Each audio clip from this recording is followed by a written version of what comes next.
On va aller un peu plus loin. La deuxième chose que je veux établir, c'est que dans le temps et les saisons, pour ne pas dire dans les temps et les saisons, nous avons une responsabilité. Ça, là, c'est vraiment capital.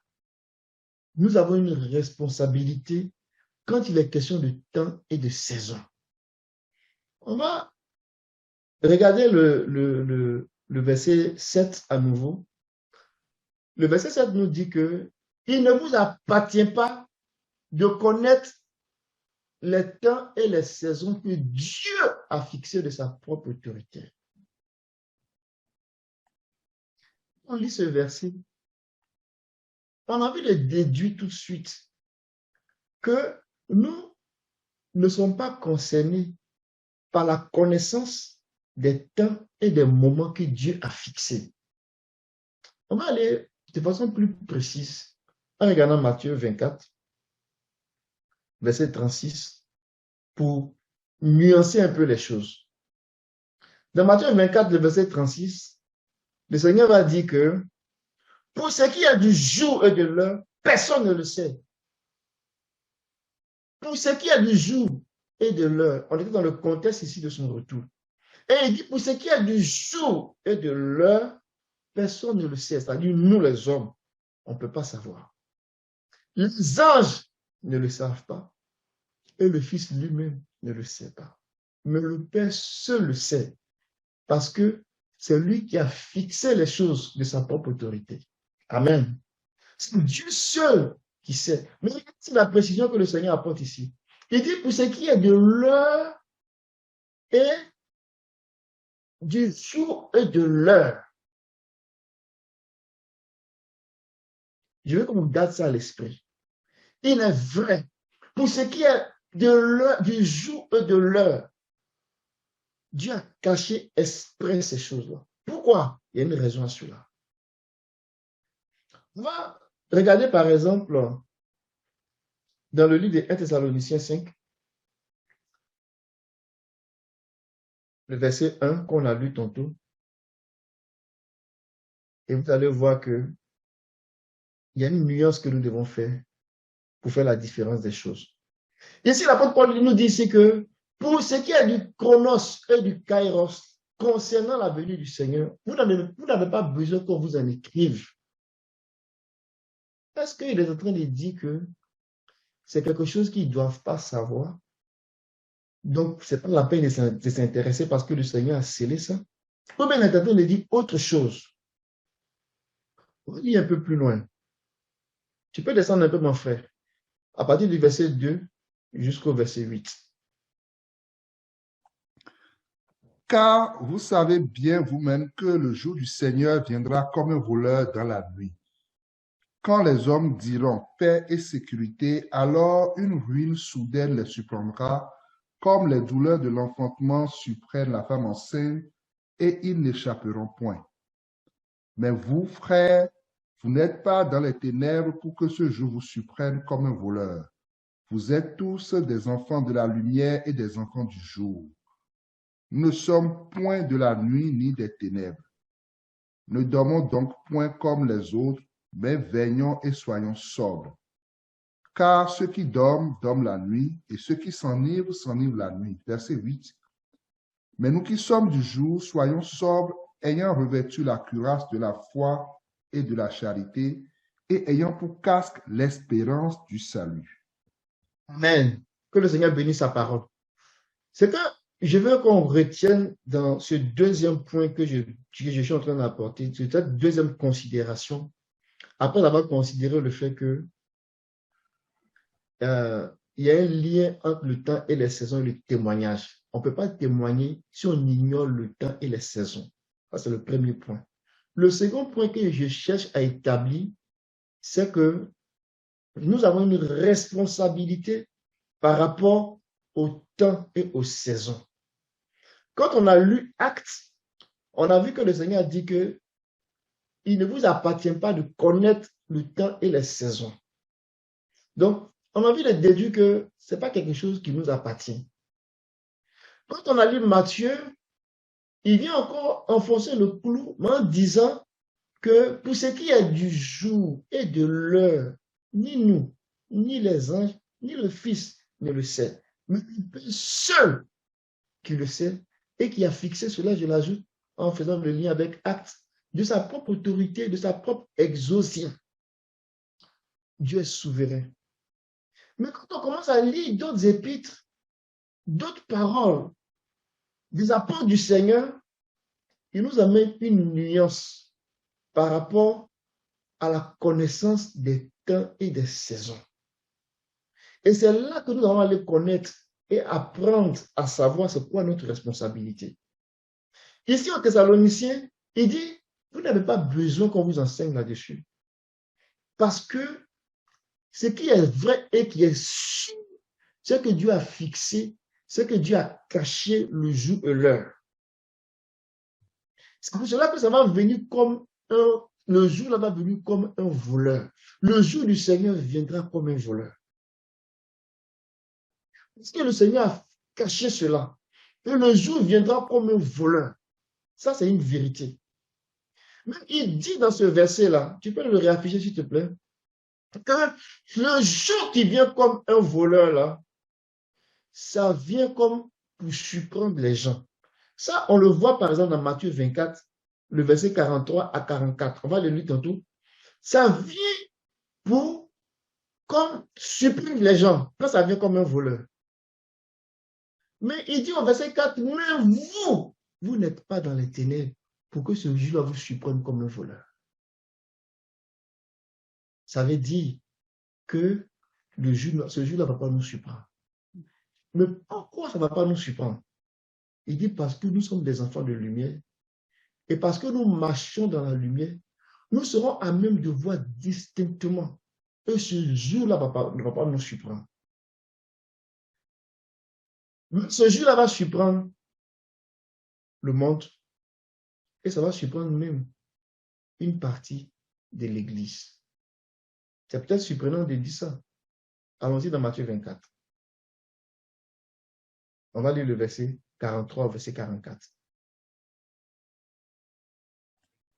Que le Seigneur nous aide. Sachez-le bien, si le maître de la maison savait à quelle veille de la nuit le voleur doit venir, il veillerait et ne laisserait pas percer sa maison. C'est pourquoi, vous aussi, tenez-vous prêts, car le Fils de l'homme viendra à l'heure où vous n'y penserez pas. Alléluia. Et quelque part, il a dit, ce que je le dis à tous, veillez. Donc, en disant que le jour du Seigneur viendra comme un voleur dans la nuit, le Seigneur est en train de dire que ça va venir de manière à ce que, ça va venir de telle sorte que les gens ne vont pas s'en rendre compte en fait. Quand un voleur vient, il n'appelle pas le propriétaire pour lui dire, je viens à telle heure. Donc, soit sur tes gardes, à moins que, bon, ce soit un voleur particulier. Mais quelqu'un qui veut vraiment voler, là, il va venir en cachette. Il vient, le jour du Seigneur va venir comme un voleur. Mais je disais tantôt que quand il va venir comme un voleur, il va surprendre le monde. Pourquoi? Parce que l'apôtre Pierre dit que le Seigneur tarde. Le Seigneur ne tarde pas dans l'accomplissement de sa promesse, mais il est patient pour que nous soyons sauvés.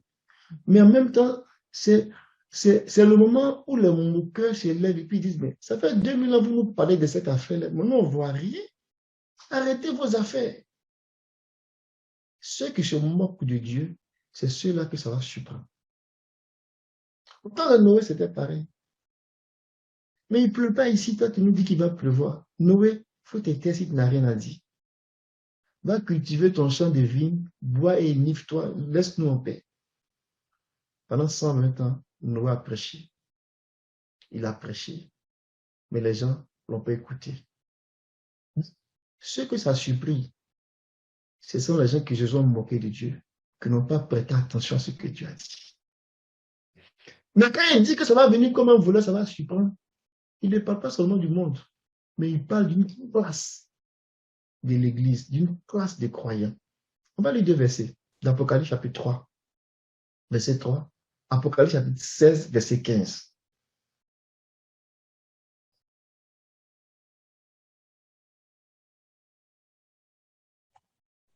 Alléluia. Apocalypse 3, verset 3. Rappelle-toi donc comment tu as reçu et entendu, et garde et répands-toi. Si tu ne veilles pas, je viendrai comme un voleur, et tu ne sauras pas à quelle heure je viendrai sur toi. Amen. J'aime bien le dernier bout là. Il dit, je vais venir comme un voleur. Le Seigneur, c'est pas un voleur. Mais il est en train de monter l'effet de surprise. En connaissant le voleur, c'est le diable. Il dit, le voleur, il vient pour faire quoi? Le diable, il vient pour dérober. Donc, c'est un voleur. Il vient pour égorger et pour détruire. Mais le Seigneur, ici, il prend une image pour nous expliquer comment son jour sera. Mais il donne des précisions ici à l'église de Sardes. Il dit, tu vis dans l'impureté, tu vis dans la souillure, tu vis dans le péché. Rappelle-toi comment tu as reçu et entendu la parole. Et puis reviens à ton bon sens. Réponds-toi. Parce que si tu ne veilles pas, je viendrai comme un voleur et tu ne sauras pas à quelle heure je viendrai sur toi. Est-ce que ça veut dire que celui qui va veiller, celui qui va rester éveillé, est-ce que ça veut dire que lui, il sera au courant? Est-ce que ça veut dire que lui, il va être capable de savoir que le maître arrive? Si il dit ça pour celui qui vit dans le péché, et puis il l'exhorte à se ressaisir pour savoir à quelle heure lui il viendra, ça veut dire que celui qui veille là, il aura une alerte. Il sera averti de quelque chose. Autrement dit, ça sert à quoi? Tout le monde va attendre dans le flou. C'est parce qu'il y a une différence. Amen. Regardez le verset 4. Je vais faire un lien tantôt. Il dit, cependant, tu es à Sardes. Oh, ça, c'est la classe de ceux qui sont éveillés. Quelques-uns qui n'ont pas souillé leurs vêtements. Ils marchent avec moi. Ils marchent en dignité avec moi. Amen. Ils sont dignes de marcher avec moi. Ils sont dignes de moi. Pourquoi? Parce qu'ils marchent avec mon vêtement blanc. Ceux-là, ils ne seront pas surpris. Faisons la connexion avec Apocalypse 16 maintenant, le verset 15. Nous avons une responsabilité pour ce qui est du temps et des saisons. Alléluia. Notre responsabilité, c'est d'être éveillé. C'est d'être éveillé pour que cet éveil-là soit comme une lumière autour de nous, comme la lumière du jour. Et ça va nous permettre de voir quand le maître va venir. Dieu ne fait pas exception de personne. C'est notre veille, ou bien notre éveil là, qui génère la lumière. Regardons le verset 15. Et voici, je viens comme un voleur. Heureux celui qui veille et qui garde ses vêtements afin qu'il ne marche pas nu et qu'on ne voit pas sa honte. Ça veut dire que celui qui ne veille pas et qui ne garde pas ses vêtements, il marchera nu et on verra sa honte. Que lui va le supporter comme un voleur. Faisons maintenant une connexion avec Luc. Avec Luc 12. Alléluia. Vous allez bien comprendre où est-ce que je m'en vais avec ça. C'est quoi exactement cette responsabilité-là à laquelle Dieu nous appelle. Luc 12, le verset 35. Que vos reins soient sains et vos lampes allumées. J'aime ça. Alléluia. Que vos reins soient sains. Que vos lampes soient allumées. Bon, là encore, c'est une métaphore. Ce sont des images que le Seigneur nous aide à rentrer un peu pour déchiffrer qu'est-ce que ça veut dire, pour ne pas que la parole soit toujours parabole pour nous. Tu peux prendre d'autres versions, parole de vie ou semeur, s'il te plaît. Que vos reins soient sains là. Ça veut dire quelque chose de très clair dans la tête du Seigneur, dans la pensée du Seigneur. restez en tenue de travail. L'autre version, c'est restez habillés en service. Restez en habit de service. Et gardez vos lampes allumées. C'est ça que ça veut dire. Veillez là, c'est ça que ça veut dire. On va rentrer encore plus en profondeur. En tenue de travail là, on n'a pas beaucoup de temps de rentrer dans les détails, sinon je vais trop excéder. Être en tenue de travail, c'est ce qu'il disait dans comment on appelle ça, à l'église de Sade, d'avoir sa robe blanche, son vêtement blanc, c'est l'habit des sacrificateurs. C'est l'habit des sacrificateurs.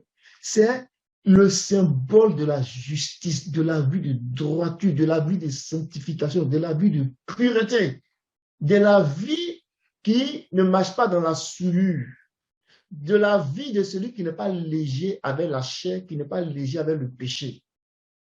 C'est de ça qu'il est question. Souvenez-vous que lorsque nous avons cru, la Bible dit qu'il nous a donné sa justice. Et qu'est-ce que ça fait, sa justice? Sa justice a fait que nous sommes maintenant en paix avec Dieu. Nous avons cru par la foi, il nous a justifiés et nous sommes en paix avec lui. Donc, la justification est l'habit que Dieu nous a donné.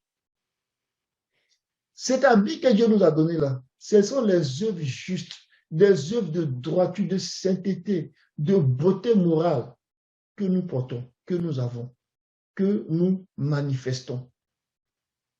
Et le Seigneur dit que ça fait partie de notre responsabilité d'avoir nos reins saints, c'est-à-dire d'être en tenue de travail, d'être dans une vie sans souillure, de marcher digne de lui, pour qu'on ne soit pas surpris. Non, quand on parle de la justice, là, ce n'est pas pour faire joli. Quand on parle de la sanctification, quand on parle de fuir la souillure, de fuir le péché, c'est en fait, c'est notre habit. Quelque part, il est dit que quand le Seigneur, pendant la transfiguration, le peuple dit que son habit est devenu tellement blanc, c'était comme la lumière, comme le soleil. Mais c'est ça que ça fait avec nous. Notre justice est pure. Quand nos habits sont blancs, quand nos robes sont blanches, ça dégage la lumière. Et cette lumière-là, ça nous réveille. Ça fait de nous des enfants du jour. Si ton habit est terni, la lumière de ton habit est ternie, tu seras dans les ténèbres, tu seras dans le noir, et ce jour-là va te surprendre comme un voleur. Vos lampes soient allumées. La Bible dit quelque part, je ne sais pas si mon souvenir est bon, dans Matthieu 6, 22, ou bien Matthieu 5, 22, Matthieu 6, 22, tu peux voir ça, mon frère. Que vos lampes soient allumées. Que vos lampes soient allumées. Que vos lampes soient allumées. Alléluia. Que vos lampes soient allumées. Il dit que l'œil, les yeux sont comme une lampe pour le corps. Amen. Celui qui a les yeux fermés, celui qui est aveugle, c'est comme s'il a quitté le monde. Son corps est dans les ténèbres. Mais dans le langage de la prophétie, les yeux, là, ça représente le prophète. Ésaïe 29, verset 10, dit que les prophètes, ce sont les yeux. Amen. Quand il dit que vos lampes soient allumées, en fait, il veut dire que vos yeux soient bien ouverts. Mais quand vos yeux soient bien ouverts, ça veut dire quoi? Ça veut dire que l'œil, les yeux qui jouent le rôle de prophète, de parole prophétique, doit être toujours en éveil.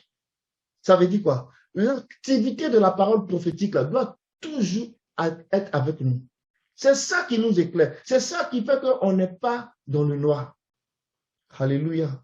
Donc, la combinaison de ces deux choses-là, avoir ses habits blancs, avoir ses vêtements blancs, cette robe blanche-là, cette vie de justice et de droiture, avoir les yeux allumés, ouverts, ne pas dire la lampe allumée, être constamment plongé dans une activité intense de la parole prophétique, C'est ça qui nous fait voir ce que Dieu est en train de faire. Quand on est inscrit dans cette démarche-là, mes amis, nous sommes en éveil. Il n'y a pas quelque chose qui va arriver pour nous surprendre. Nous sommes vraiment en éveil. Où je m'en vais avec ça? Je vais vous dire que Paul disait aux Thessaloniciens, on va le lire, pour là venir comme boucler la boucle sur le point de il ne nous appartient pas de connaître les temps et les saisons. On va lire 2 Thessaloniciens 2. On va lire le verset 1 au verset 3.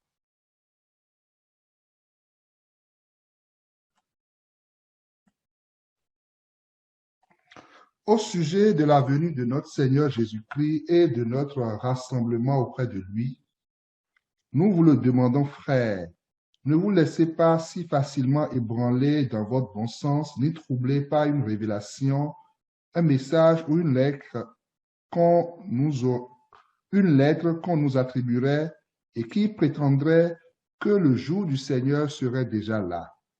Que personne ne vous égare d'aucune façon, car ce jour n'arrivera pas avant qu'éclate le grand rejet de Dieu et qu'apparaisse l'homme de la révolte qui est destiné à la perdition. Alléluia. Que le Seigneur soit béni. Quand on écoute notre frère Paul, on comprend que Paul sait de quoi il parle. Pendant qu'il est en train de témoigner du projet de Dieu, il est en train de dire aux Thessaloniciens, ne vous effrayez pas. Qui vous a dit que ce jour-là même est arrivé? Avant que ça arrive là, voici ce qui doit se passer. Ça vient corroborer le point qu'on a dit tantôt que quand on témoigne de la personne, de la puissance, du projet de Dieu. Donc, on connecte le témoignage avec les temps et les saisons. On va lire un autre verset dans 1 Chronique 12, ce verset qu'on connaît bien. Je pense qu'au début de la pandémie, on a beaucoup lu ce verset dans presque toutes les assemblées de la terre. Le verset 32, en parlant d'Issachar, la tribu d'Issachar. Ils étaient particuliers. Fait que ça, il y a un décalage, voilà, c'est ça. Verset 32, ici, dans certaines versions, c'est verset 32. On dit, de la tribu d'Issachar, il y avait 200 chefs. On dit 200 chefs vinrent avec les hommes de leur tribu qui étaient à leurs ordres. C'était des gens qui savaient discerner le temps. Et faire quoi? Et dire ce qu'Israël devait faire. Discerner le temps et comment Israël devait agir en fonction des circonstances. Si le Seigneur l'a fait pour l'Église de l'Ancien Testament, ne le fera-t-il pas pour l'Église du Nouveau Testament? Assurément. Le Seigneur ne nous prive pas de la connaissance des temps et des saisons. Mais il nous appartient. Nous ne connaissons pas le jour et l'heure. Quand Dieu est en train de faire quelque chose, on ne connaît pas le jour et l'heure. Mais quand la saison a commencé, quand le temps a commencé, le Seigneur ouvre nos yeux là-dessus. On n'est pas étranger à ce qu'il fait. Donc, en anticipation, on ne connaît pas le jour et l'heure pour dire, bon, ça va arriver, comme Jésus est venu, il est mort à l'an 33 ans, peut-être et demi, si on essaie de faire un petit calcul, en l'an 2033, ou peut-être dans le mois quelque part de juin, ça va faire exactement 2000 ans, selon les historiens. Donc, peut-être qu'à cette date-là, et à minuit, où tout le monde dort, et elle va surprendre les gens. Non. Ça n'a rien à voir avec ça. Si c'est ça que les gens ont commencé à calculer, le Seigneur va les déphaser.